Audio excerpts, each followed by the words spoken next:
Hello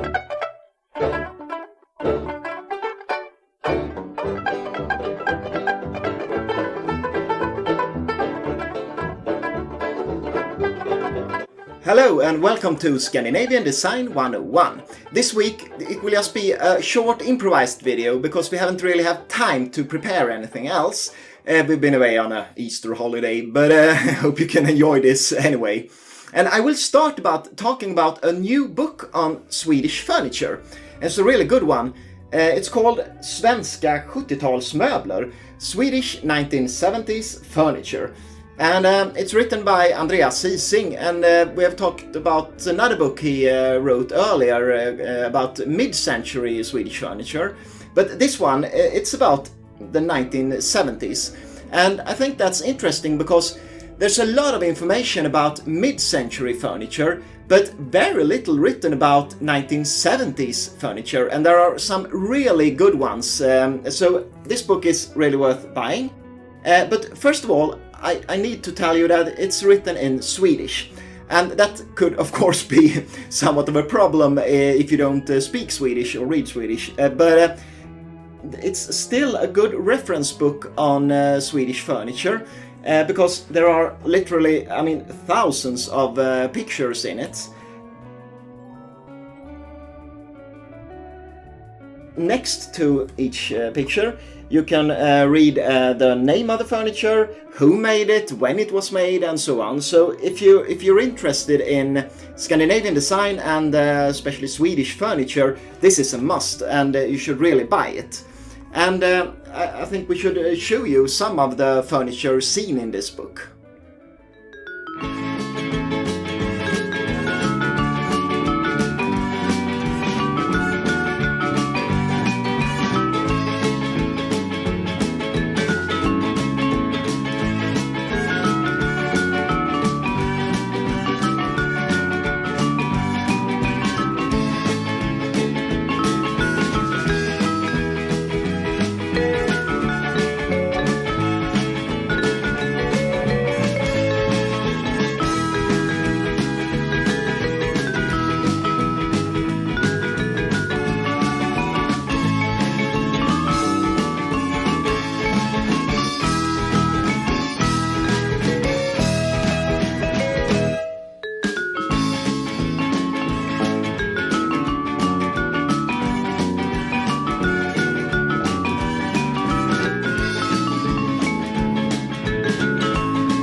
Yeah, and that was some examples of furniture featured in this book. And if you want to see more, you should buy it. It's available in a lot of online book stores. And in earlier videos, we have in the background and so on showed you some miniature chairs. And we got some questions about them, who made them and where can I buy them. I want to talk a bit about them because you can't buy them and I made them. And it's just a small hobby of mine. I like building miniature chairs. And I think it's important to say that I'm absolutely no expert on it. It's just a hobby, and if you want to see people who are real experts, you should look around on Instagram, for example. There are some people there building extremely beautiful miniature chairs. But I want to show you some of mine, because I think if you are interested in design, you should try making your own miniatures, because it's interesting, it's fun, and also a good way to learn more about the different furniture, because you understand the way they are constructed. And here are some examples of chairs I've made. And a good chair to start with, if you want to start building miniatures, is this one. It's the hunting chair by Børge Mogensen. And the reason why this is a good chair to start with is, of course, that it's quite easy to build. It looks quite spectacular, but it's easy because it's just built from straight pieces of wood. And you just start by, you can search on Google or something, and then you can find a blueprint of it.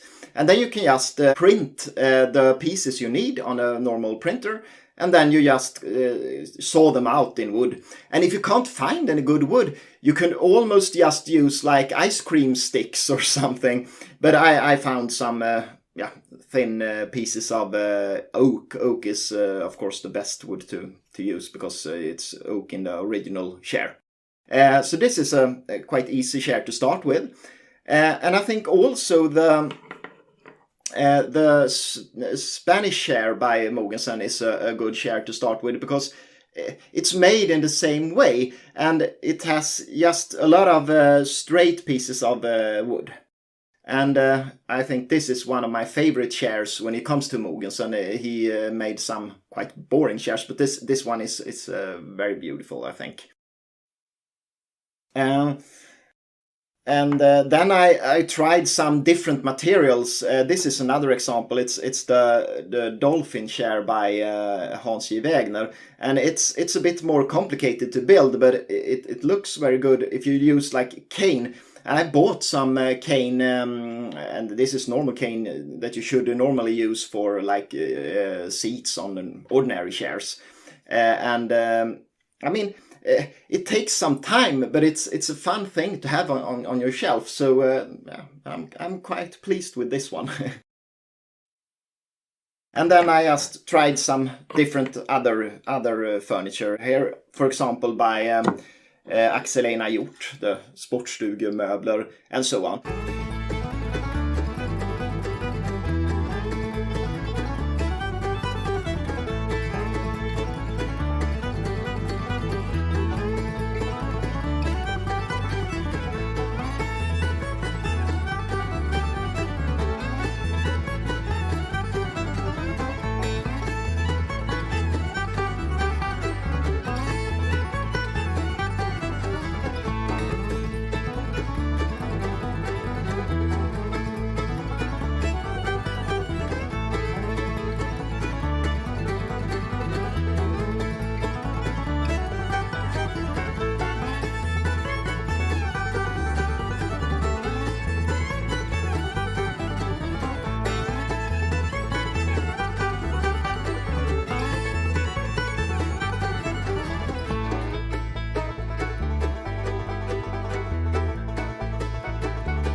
Thanks a lot for watching. This was a very short video and not a very elaborated video, but thanks a lot for watching. And next week, I promise you, we will have a lot better video and with a very interesting subject. So thanks a lot for watching.